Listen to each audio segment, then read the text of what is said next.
a good name is worth more than gold. So I always try to live on that mantra that anything I do, my good name and my integrity is worth more than anything that anyone can give me. It's worth more than any material thing that you can have in this world. So I think sticking to that mantra and believing in that is where, I keep my moral compass. Welcome to Connecting the Dots. I'm your host, Jessica Carice, and this space is a place where we talk about seemingly random topics, but in all actuality, they're connected together. And today we have a very, very, very special guest, Vice Mayor Wright. He is someone who embodies honesty and integrity and actually means what he says. If he says he's going to do one thing, he actually really does it, and I've witnessed it myself. So thank you so much for being a guest on my podcast. It's an honor. I'm so happy that you're here. So, Vice Mayor Wright. Well, thank you for having me. And of course, you're my boss because you're one of my constituents. So it's always good to sit down with your boss and learn more about you, but also about me. Thank you. And I appreciate the compliment and the introduction of how you see me and view me. And I will continue to always represent that. Yeah, but it's true. It's literally true, It's very, very true. So, in going through your bio and going through everything, you do a lot today. So you're vice mayor. You're also an entrepreneur. Yes. And you're also an executive. Yes. So how do you balance that out in your day-to-day? Like, what does that look like?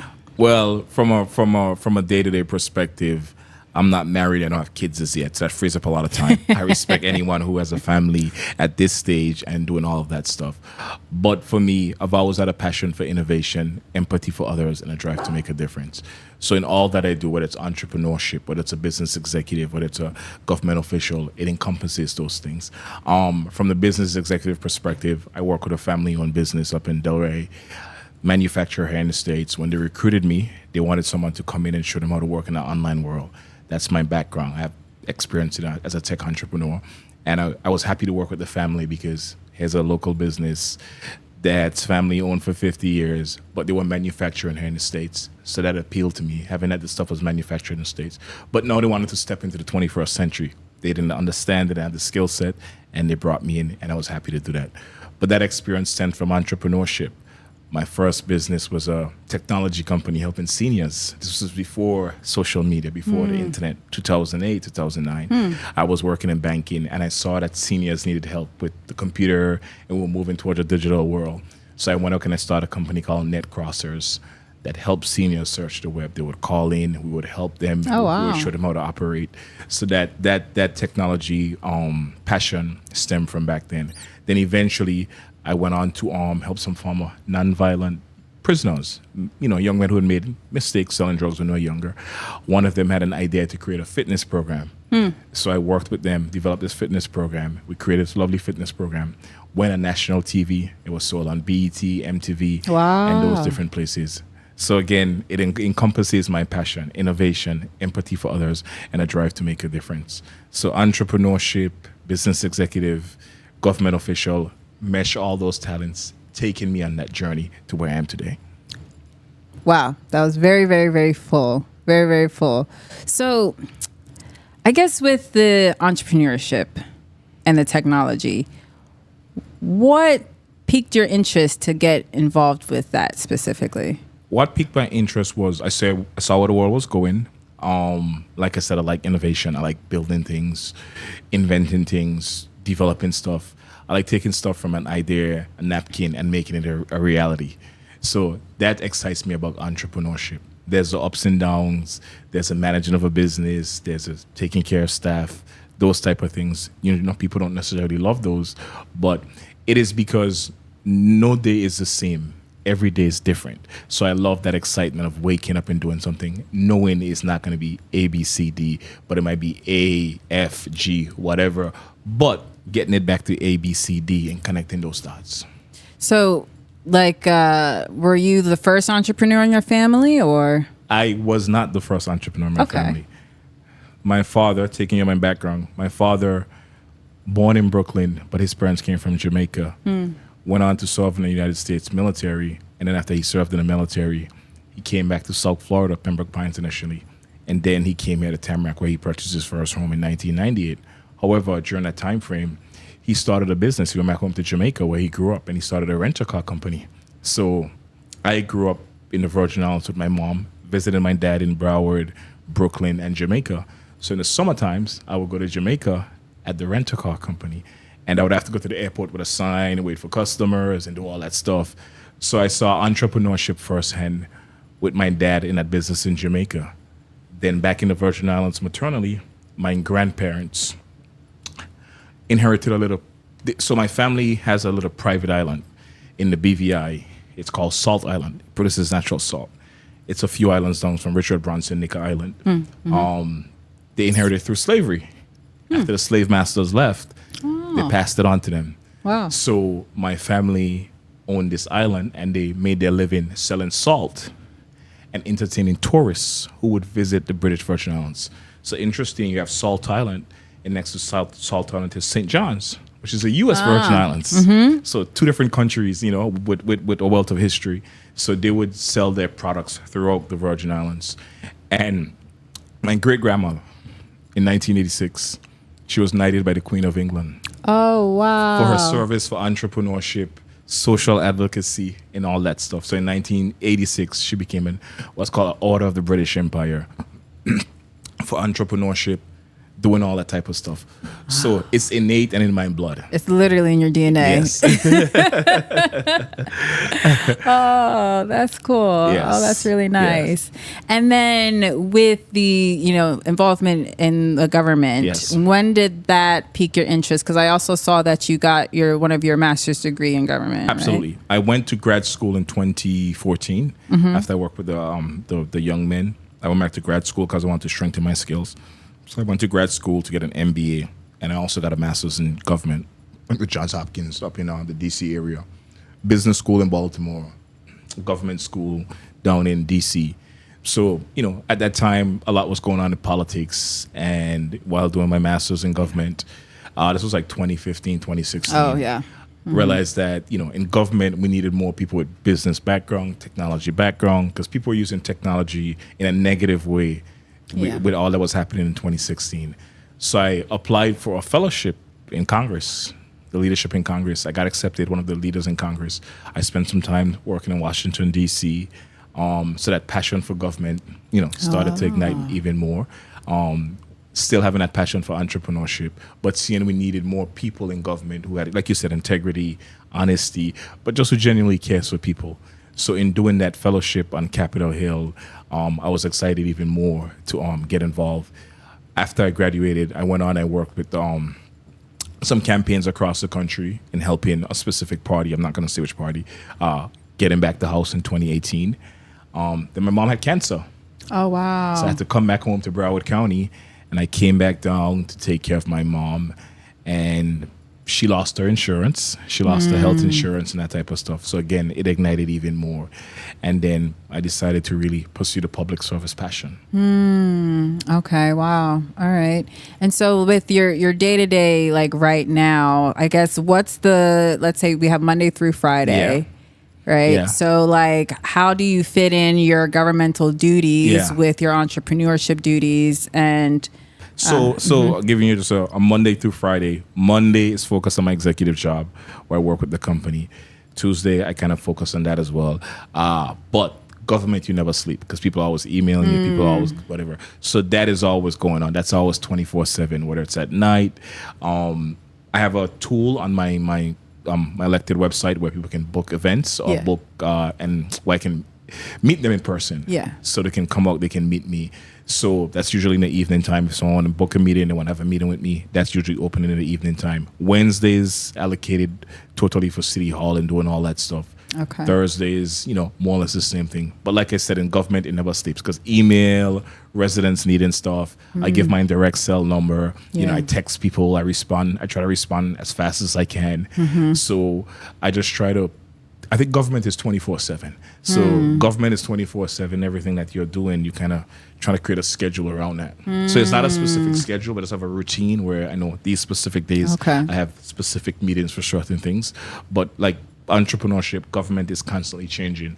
So there's people who want to meet you and have a concern, or a developer who wants to come into the city, or someone who's interested in no business with Tamarack and want to learn about Tamarack, that type of stuff. I also try to go on a radio station once a month, inform the community, let them know what's happening. types stuff like that. And I'm always open to stuff like what you're doing, the up and coming new media individuals who want to interview people, learn about the community, and just want to continue being involved. And how do you maintain your mindset throughout all of this? Because I'm pretty sure there's some heavy stuff you have to deal with. Yeah. There's some exciting stuff you have to deal with. Yeah. Well, I'm an even keel person. I'm the first of 6 kids maternally. Oh, wow. So I have 5 younger brothers. So I've always been a leader as the first child, both on my dad and my mom's side. So managing people, dealing with personalities, resolving conflict is nothing new to me. So it's like I always have been training for this role my entire life. Mm-hmm. And are you like a very serious person? Is this all you focus on, or do you have other hobbies? No, I'm not a serious. No. I like soca music. I like reggae music. I like to go to reggae concerts. I was in Trinidad a few months ago. I went to the cricket tournament. I'm a sports fanatic, so I went up to Trinidad to the T20 cricket tournament finals. I go to Heat game. I go to basketball games. I go to football games. I go to baseball game. So, I can separate it. I know how to have fun, but I also know how to be serious. Okay. All right. Okay. And you know this. You guys invited me to one of you had a little get together a few weeks ago. And, I showed up. Yeah. And it was a very pleasant surprise. Absolutely. Yeah, so I am always open to meeting my residents and learning more and, doing things that are exciting and fun. So as things progress throughout your career, right? So you go from entrepreneur to executive to now, serving the government. Did you find people treated you different as you were progressing in the different stages of your life? That's an interesting question. I think any progression, people are going to treat you differently. It just happens whatever role that you're in. And obviously in a government position, you come with a lot of responsibilities and power. And of course, people have certain expectations from you and certain demands. So obviously, you're going to get treated differently in that role. I think in the business world, as you become more successful, people are obviously going to treat you differently because you're doing certain things, you're involved in certain circles, and that's just how it operates. And also, I'm a single guy, so the girls are treating me differently now as well.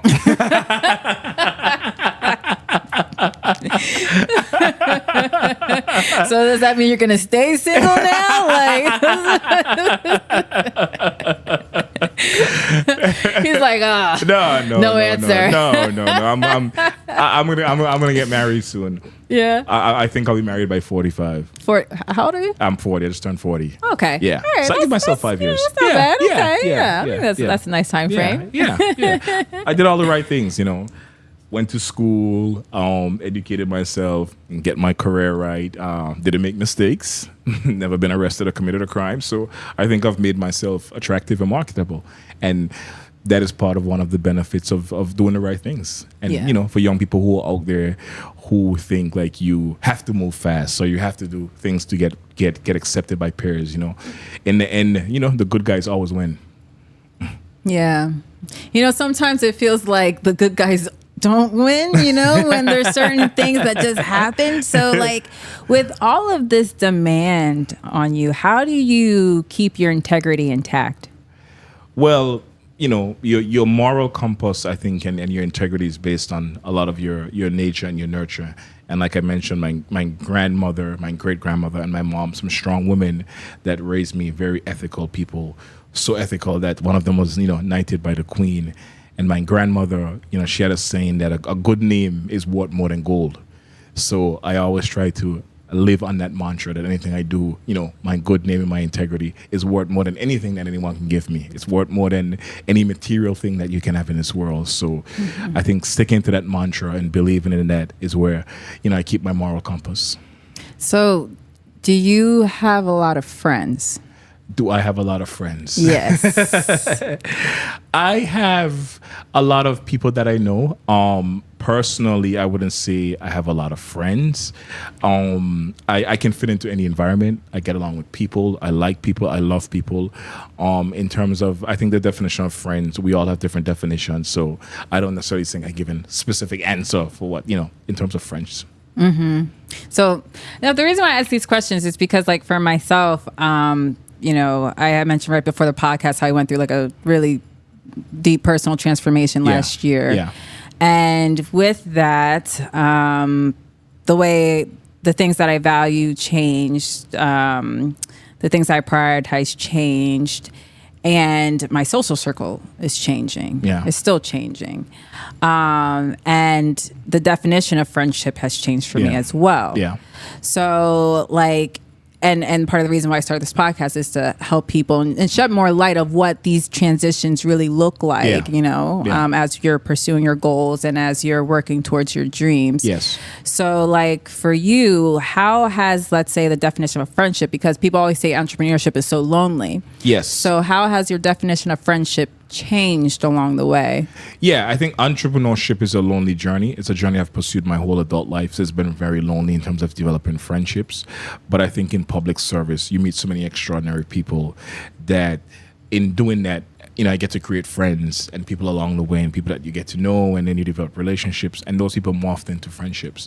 So I think the public service part of it has actually made my social life more interesting. It's brought me more friends. It has brought me more events, more things that I have to do. So that part of it has been exciting. Oh, that's very interesting. That's very interesting. Because, I don't study politics much. It's been a topic that, I don't know. I think because of all the controversy that's on TV growing up, so I'm like, it's not for me type of thing. Yeah. So I never really looked into it. So it's very enlightening with you sharing this information, because when I think about, people who work in government, I just think that they're in, the big room sitting on those chairs and just voting on things or something like that. I really don't hear much about the day-to-day interaction and how much those relationships are meaningful to you, and how much just serving the public has impacted your life. So yeah, of course. I think majority of people that run for office genuinely cares about the people and want to do what is right, want to make their community better. Most of the elected colleagues that I know, fine people, upstanding people. And I think, over the past couple of years, we've gotten a negative, view of politics, a negative connotation that goes with politicians. And I think it's not reflective of people who are in office. I think people genuinely want to do the best for their community, want to make sure that we have better roads, better schools, better police, that type of thing. That's really nice. That's really nice to hear. I mean, that's enlightening for me, so it's good for you to share this information. So it kind of changes that perspective for a lot of other people. And it is ironic that it's voting season around the corner. So I guess I say that to say, people should take the time to get to know their government officials or elected officials, of their city or wherever they live. Because I think a lot of conflict stems from not knowing things. Right. And I agree that local government is perhaps the most important government in people's everyday lives. Your property, your security, your schools, everything that's important to your everyday living.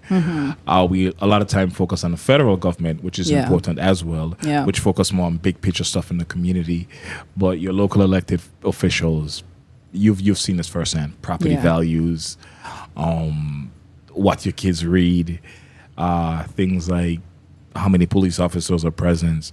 So making sure you elect the right people and understanding having the right people can have a huge impact on your life. And I think a lot of time, especially in communities of color, people don't focus on the local individuals, and those are the most important individuals because those people have the most impact on your community. And so would you say that's something that you've focused on yourself as you're in office? I try to educate people as much as possible, educate them about government, because part of being elected official is also educating them about what you do, the impact that you have, because people are not really zoned into this stuff. Barbershop that I go to, constantly educate those guys on the importance of being involved civically as a business owner, but as a community advocate, as a community partner, and giving back to the community, because we as government officials can do so much, but we need residents, we need businesses, people who are part of the stakeholders in the community to be a lot more involved so we can lift the community even higher. And so what would you say for people who think there's a huge sentiment where people feel like, oh, I don't vote because it doesn't matter anyways?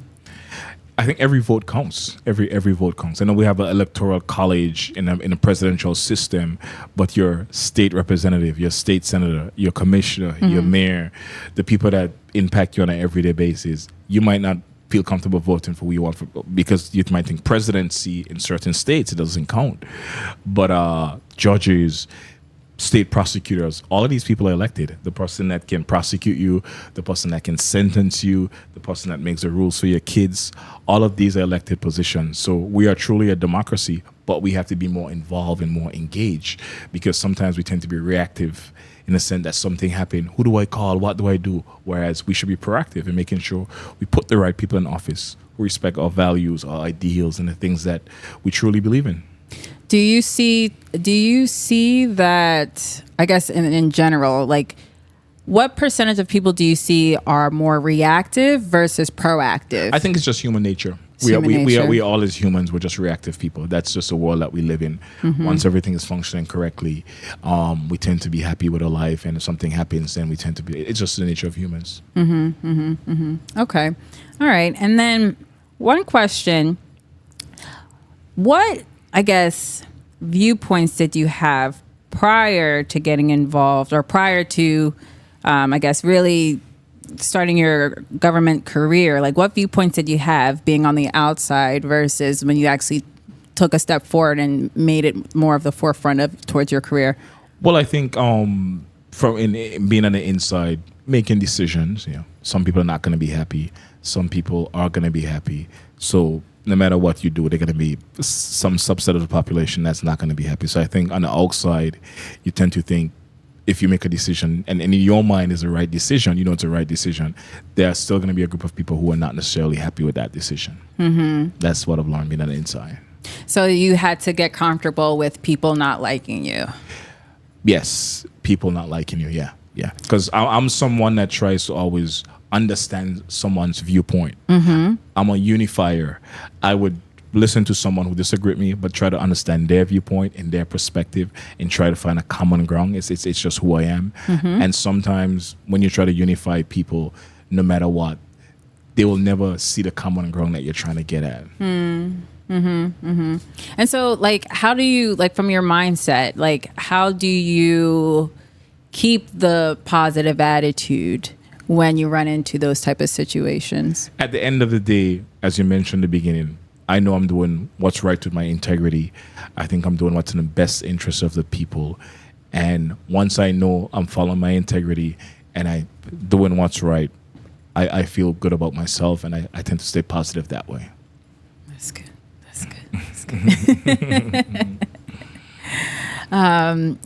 So I'm thinking, like, I have like several questions, but one, like, because it feels like you're just getting started with your career in government, right? Yes. But then at the same time, you still have a lot going on with, your executive role and your business. So, like, as far as it comes to setting goals and looking at your future self, do you take things one day at a time, or do you plan things in advance? I have a saying that I tell some friends of mine. Sometimes we overthink what we can accomplish in 1 year, but underthink what we can accomplish in a decade. So I tend to be a big picture person and have long-term goals, because there's ups and downs, there's things that can happen. I tend to focus on the longer term, because my life has shown me that you can have a goal and you can think it's going to happen one way, but you might get to that goal going a different way. Let's dig into that. I want to hear that specific journey. That's what my life has shown me. Yeah? Yeah. And it's evident in people in our community. We think of Colonel Sanders. He was 65 before he made it big with KFC. President Barack Obama lost the congressional election at 40. He went to the Democratic convention. He said his credit card bounced. And then at 47, he was president of the United States. current President Joe Biden. He was one of the youngest senators ever at 29, United States Senator. One of the oldest presidents ever at 75, I think. So sometimes you might think, oh, I'm senator at 29. My next step is going to be United States president by 35. Yeah. But it can take you 50 years. Or you can look at President Obama and say, oh, at 40, I can't pay my bills. But at 47, I'm the president. Yeah. So I think it goes to that thinking that, life can take you a different path. Once you have that overarching goal, once you're comfortable in who you are and you're doing what is right, I think whatever higher power you believe in, whatever bigger universal power you believe in, eventually it's going to bend you towards that overarching dream. So for your life, though, Yes. what was the path that you thought you were going to go on? Well, I did not have a specific path that I thought I was going to go on because my story is interesting. My parents were teenagers when they had me. They were 15 years old. Wow. Yeah, they were teenagers in Brooklyn. My mom, my grandfather on my mom's side came to this country in the 60s, and my mom eventually came up from the VI, and she thought she was going to, go to college and do all that stuff. But her dreams got denied when she got pregnant. Oh, okay. Yeah, and she got sent back to the Virgin Islands. Yeah, she got sent back home, and I was interestingly born on Mother's Day. Oh, wow. Yeah. So her dreams were denied, defrauded, and destroyed when she had me, but to her, I was a gift that came on Mother's Day. So sometimes you might have one life's plan that you think you're going to achieve, but life might take you someplace else, and that journey might not manifest in you, but it manifests in someone else. And my mom told me when she was getting on that plane back to the VI in the 80s, she prayed and she said that one day her son will return and walk among leaders. Oh, wow. Imagine that. Wow. So when I Yeah. say my life has shown me that, I've seen that in the journey of my life, my lived experiences. Yes. That's really sweet. Yeah. That's really, really sweet. And when your mom told you that at that time, like... She told me that when I got elected. Oh, wow. She told me that when I got elected. She told me she was proud of me, and she told me that story that she prayed one day that I would return to Oh, so you didn't even know about I that did not story. know. No, she told me that, yeah. Wow. Because she's a spiritual lady, and she told me that story. Oh, wow. Yeah. But she always instilled in me to do the right things, to go and study, to travel the world, make sure I find someone who's equally yoked. She was very adamant about that. Yeah. But on that journey, going back to my point, that life can take you different paths. And sometimes it might not be your dream or your whatever, but it might manifest in someone else. Goes back to my great-grandmother. Her grandparents came as slaves, brought there by slaves by the British, but she was knighted by the Queen. So sometimes in life, you might not see the dreams that you want, but it might be manifested in someone else along the journey. So I always view it as a big picture. That's really nice. That's really nice because because you kind of have the viewpoint of a bit of outside of yourself, right? Like, Well, sometimes when you're in public service, it has to be bigger than yourself. It's not about you. It's about people. You're serving people. So you have to have that viewpoint of it's bigger than me. It's bigger than just what I want. It's more about what the community wants, what is going to be best for the community. So if you're going to be in public service and you're going to do it in the right way, you have to have that thinking. It can't be about what you can get, but what does the community get? So you basically had like the selfless mindset for some time, right? Because you were the oldest. I was the first, and it goes back again to my community. I saw that with the women who were around me, my grandmother, my mom, who gave up her dreams. Yeah. Her dreams got denied, defrauded, and destroyed. She had options. She could have, gone taking care of options at that time, but she sacrificed her life to make sure that I was here and I get the opportunities that I deserve and I needed. And she made sure she instilled values and she prayed stuff on me and make sure that those stuff manifested. So you basically had the viewpoint, like my mother made sacrifices for me and you're aware of your responsibilities. And so you basically made sure you stuck to, I guess, those sets of values from day one. Absolutely. And there's a scripture in Luke, I think it says, to whom much is given, much is required. So once you realize that and you realize when you look at your life's journey and the things that have happened and manifested, you can be negative or you can be positive. And you can take that and look at something bigger than yourself and go and pursue it in a way that's impactful. And what has been one of the most challenging moments that you've had to go through to get to where you are today? One of the most challenging moments is just life's journeys. Entrepreneurship in my 20s, I pursued that. I had a business that failed. That was tough, having a business that failed, having to know that you invested something and it didn't manifest into what you want. So that was a tough journey. In terms of getting my degrees, I got my associate degree, then I got my bachelor's degree like 5 years later. So I went to community college, then I went to University of Florida. Then I got my master's after. So it wasn't the traditional 4-year journey along the way because I had to pay my way through school, figure out some stuff. So in my 20s, I would say there was a lot of ups and downs, but it just made me tougher and stronger. Yeah. So was it your first business ever that you tried? Yes. So I tried a business. It was like a notary service. Okay. Notary service. Yeah. And it did not work out the way I wanted to. I thought I was going to make big money. You're 20s and idealistic, but you realize it's kind of a cannibalized market and it's competitive and you can't scale and all the things that you learn as you get older about scalability and growing a business. So that was devastating knowing that you invested money and you've lost this money into something that you think was going to bring you a lot of money. Yeah. And so, because that's like a lot of the things that people talk about with the journey to success is you have to fail, right? So that was your first entrepreneur moment. It didn't pan out how you wanted to. Yes. How did you keep that determination to keep going? It's just knowing that you are passionate about entrepreneurship, knowing that you're passionate about innovation and having your mind open that something else is going to come along. But you learn from failure. Failure makes you better. It's like a case study. So once you've done it once and you learn from those mistakes, you're eager to try something again because it makes you more seasoned and more understanding to go and pursue whatever is the next option. And would you say like your mom was like a super, I guess, like person you can lean on to help you get out of any type of negative thoughts? Absolutely. Mom, friends, family, and just the community where I came from that gave me that foundation and that ability to be resilient.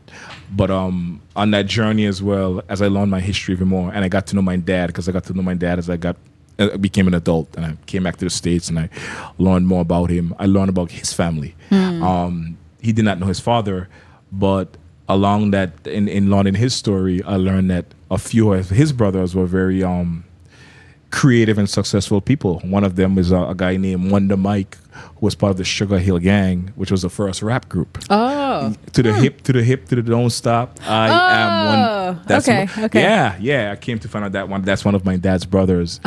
So wow. in learning your story as you get older and learning your genes and where you come from and not knowing certain things in the beginning, but getting to understand these stuff and knowing about yourself even more, you see where the resiliency, the creativity, and these different things come from. And do you consider yourself a really introspective type of person? Very introspective. You got to be self-aware, especially if you're in public service. You have to be aware of certain things that happen, and look at how you can make a decision better. Look how you could have done something more competitive in the business world. So I think entrepreneurship and in public service, you have to be introspective, because entrepreneurship in business, you tweak, you pivot, you change, you do whatever. I think you mentioned this when we first came here. Like, you started like your podcast just trying something, but now it's evolved. You've gotten better equipment. You got more viewers, more visitors. You're in the entrepreneurship world as well. So making tweaks and improving stuff and getting more people involved, you understand how that works. Yes.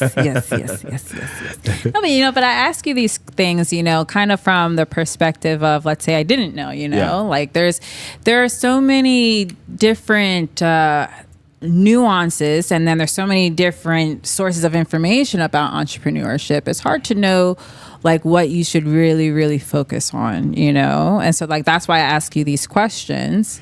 I agree. I think entrepreneurship is not something you study in a book. I think it's something that you experience being in it and learning it and failing and trying and doing all that stuff. I've read tons of books on successful entrepreneurs. Whatever you think of him politically, Elon Musk. I remember when we were starting Tesla. He invested all his money. He was borrowing money from friends just to survive. Now Tesla's one of the biggest companies in the world, and he's the wealthiest man in the world. Yeah. He took that risk. He put in his money. He had friends who laughed at him, who were embarrassed that he had borrowed money from them. But he had a vision. He had a goal. He wanted to transform the car industry. And in the end, he became one of the wealthiest person in the world. So we have tons of stories of other entrepreneurs throughout the world, throughout the country, who has the same path and journey. Yeah, that's true. That's true. It's interesting because, like, it's funny you bring up Elon Musk, because one of the other characteristics that I'm learning is that a lot of these, like, successful people, they come from very challenging beginnings, you know, and then that kind of leads to their determination and their drive and their vision and everything. Did you have challenging beginnings? Well, I think I just mentioned I'm a product of teenage parents. They're, teenage parents, they're kids. They're not mature. There are mistakes that they've made along that journey and things that they have done that, didn't make them the best parent in the world. I'm not saying my parents were a bad parent. I'm just saying that at 15 years old, you're not mature as an adult. And there was challenges and things that I've experienced. But at the end of the day, I wouldn't change it for the world because it's made me who I am. And like you said, a lot of the successful people that you read about had a journey of a certain story, a certain experience, things that weren't common. My parents weren't married. They were just, they were teenagers. My mom got sent back home by her parents. I didn't meet my dad until I was 7 years old. I didn't meet him until I was 7 years old when I returned to Brooklyn. I traveling to different homes, going to Jamaica, coming to Broward, going, visiting different places. Okay. So learning from different people and different personalities. Yeah. Those experiences are not normal. So you hopped around a lot of houses. Not hopped around houses, but no, my dad lived in multiple places. Okay. Jamaica, he had a business in Jamaica. Yeah. Then came back to Broward, then to Brooklyn. So different places and different communities and different people. So you got exposed to a lot of when you're in different cultures, it's kind of, you have to code switch in different cultures, for lack of a better word. You have to act a certain way in different places. So that kind of hones your personality in one way, but it's kind of tough because it's not necessarily the same environment that you're in on an everyday basis. Yeah. Okay. But in the end, that makes you even stronger for politics because you understand multiple people's multiple personalities, multiple backgrounds. So those things, like you mentioned, that you think were tough at that stage or as a kid or in your journey, you now see how they can come and help you in other aspects of your life, how they were training you and honing you for certain things that were later on in your life. Yeah. No, I experienced the same thing. Like, there are certain things I went through in my past, and I'm just like, oh, this sucks, But then it's funny, on the entrepreneurship journey, it's like everything kind of comes full circle and blends together. And I see, that characteristic is very useful to have, So yeah, I completely understand. So for people that, let's say, are interested in becoming more involved with their local government or interested in becoming a public servant, what would be your advice for them on how to get started? I'll say get involved in your local community, get involved in boards, get involved in HOAs, be active, be engaged, and people see you around, be present. And then from there, you can always take the journey. And if you have the support, if you have people who are behind of you, come and support you. And if you want to run for office, you can always run for office. And I encourage more women, people like yourself, to run for office. I don't know about that. Oh my gosh. If you can, pursue entrepreneurship, you can run for office. We need more female representation. Oh my God, no! You make me nervous. And then for entrepreneurship, what would be your top 3 pieces of advice for people just getting started? I think the world is shifting towards technology. I would say if you really want to make a big impact in entrepreneurship, learn to code, learn soft skills, communication, sales, because you have to, if you have a business, you have to go out and sell. I think communication, sales are important. Management, understanding people and personalities when you have to hire people, how to help people think and operate.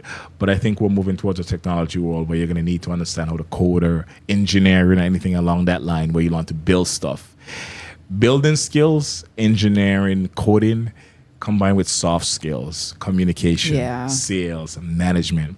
Those are a deadly combination for the modern world of entrepreneurship. I completely agree. And where can people find you? People can find me at www.moreywright.com. That's Morey, Morey, last name Wright with a W.com. That's my public service page. You see a lot about me. You can email me. You can reach me. I'm always available. I'm always open to talk entrepreneurship. I'm obviously open. I'm open, obviously, to serve my community because that's what I do. So just go to the website, moreywright.com, and you can learn more about me. Thank you so much. Thank you so much for being a guest on my show. Well, thank you for having me, and I look forward to continue serving you as your elected representative. Oh, I'm not like that. You're elected. Okay. Thank you so much. Thank you.